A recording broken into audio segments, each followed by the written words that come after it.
set, Jake and Jake. Questions?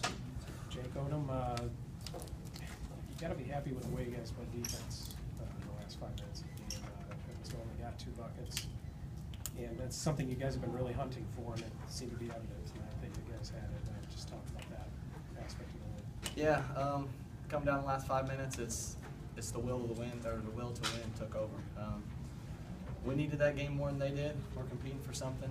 They're a quality team, though. I mean, they're better than what the record shows.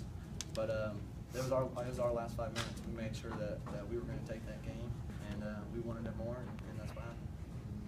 Evansville seems to bring out these types of games over the years. That's been the case for as long as you've been playing. I mean, does it bring something out of you guys to play in games like this, though? I mean, do you like being in environments like this? Absolutely. They're one of the toughest teams to play against. They just grind on you. And that's something coaches stressed over the past 4 or 5 years that I've been here.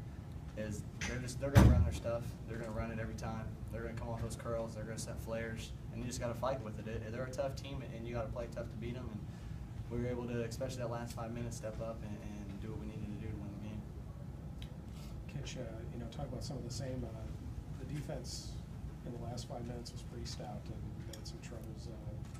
It's a part of your guys' personality you've been kind of searching for, and how gratifying is it that it showed up at a good time tonight? It's really gratifying, just because it's that time of the year where you got to win 3 games in 3 days at the end of the year, and on all these things, and your defense is what's going to get you there. And back in 2011, that was kind of our thing. We just kind of locked down, even if we weren't shooting good. We were D'ing up pretty good, and shots aren't really falling right now, but we're relying on our defense more than we were at the beginning of the season, and that's what's going to bring us around, and it just makes us tougher as a team that we can lock down like that.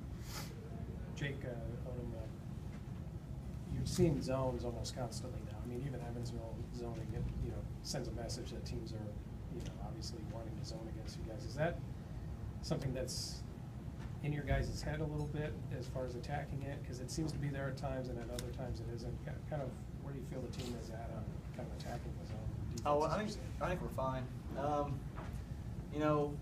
When you have 1 or 2 possessions where you're stagnant out there, and you get left open for a 3 and you miss, it kind of looks bad. But we did what we needed to do. They wanted to slow it down and go into the zone, and we worked our offense. We got the ball in the middle some. We still need to do that some more, but we know teams are going to zone us, and we expect that. So we've been working on it a lot, throwing in little wrinkles to some of our plays and counters to them.